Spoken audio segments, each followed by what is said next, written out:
4 Ps. So the personal objectives is, when you're dealing with entrepreneurs, what are they trying to accomplish? And we're on the JDC West on the entrepreneurship team. The entrepreneur wanted something. Now, I'm not going to talk about, because I don't have experience with one-person businesses or like mom-and-pop shops. These are million, multi-million dollar, 5 employees, 50 employees, 200 employees kinds of things. These are going concerns. And the entrepreneur's personal objectives are critical in this, and then their business objectives are critical. You've heard lots about strategy. Those personal objectives and business objectives need to align in strategy, and those are the 3 pieces of purpose.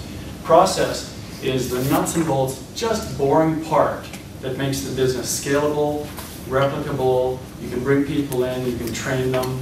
You've got systems and processes on this is how we do it here. Best thing most business owners can do is $5 binder, this is how we do it here. And create those systems and processes, get stuff out of their head.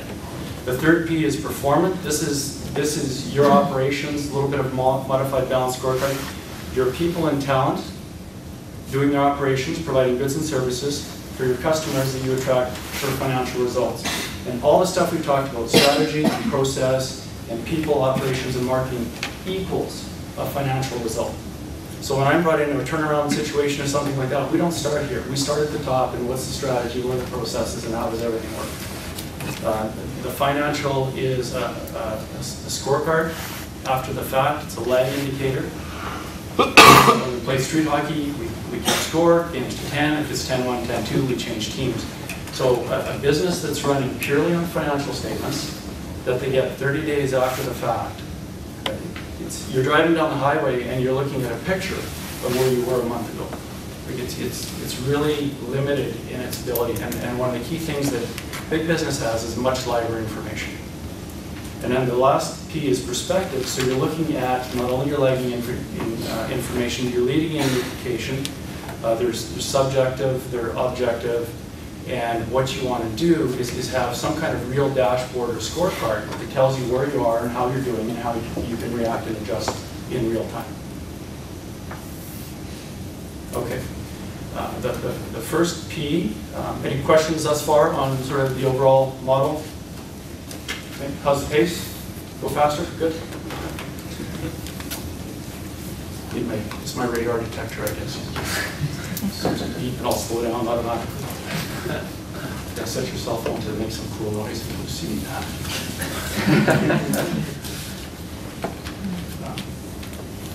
What I want to talk about under the first P and purpose is whether it's anybody here from a family business, from a farm, privately held business, worked for a small business that does, as Leigh will attest, 14 things at once.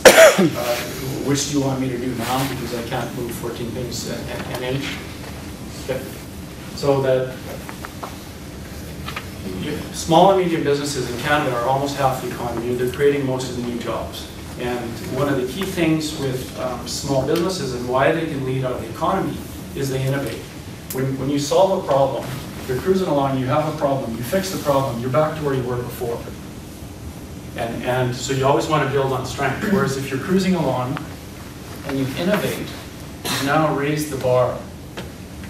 And so this model is from Alan Weiss.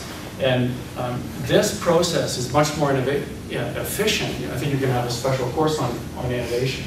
Raising the bar is a lot more fun, and it's a lot more profitable than just fixing problems. If you're continually fixing problems, you don't probably have the right people in the right boxes.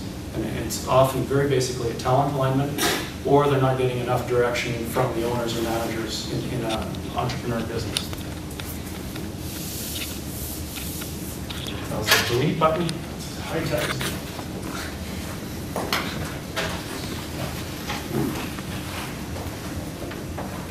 We were brought into one business, and I'm using all company names with permission of my clients. I'll have either a written testimonial or they've been published in the media and things like that. So EMW Industrial brought me in about 4.5 years ago. And what we've done in that time is we've grown from 65 employees to over 170 employees.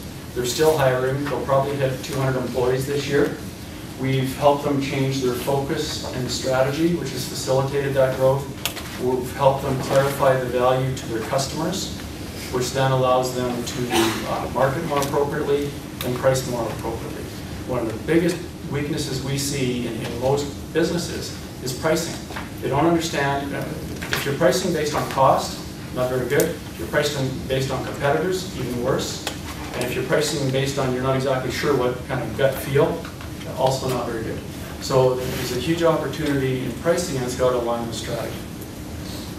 So EMW, we helped grow, and they've quadrupled, more than quadrupled revenues of a multi-million-dollar business.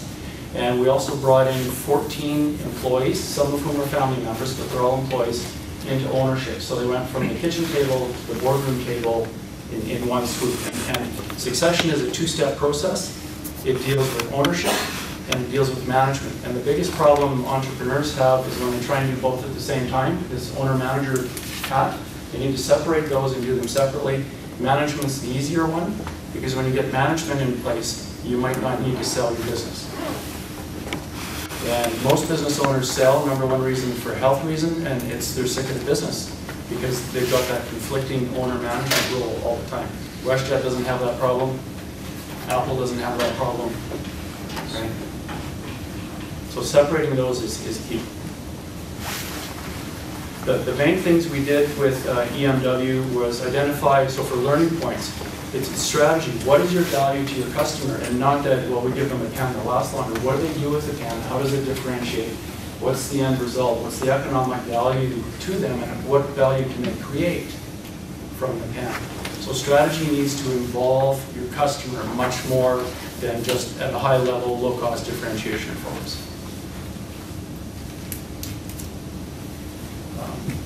Speaking of which, so Walmart, obviously low cost, the differentiation, the Apple or BMW, and focus is a lot.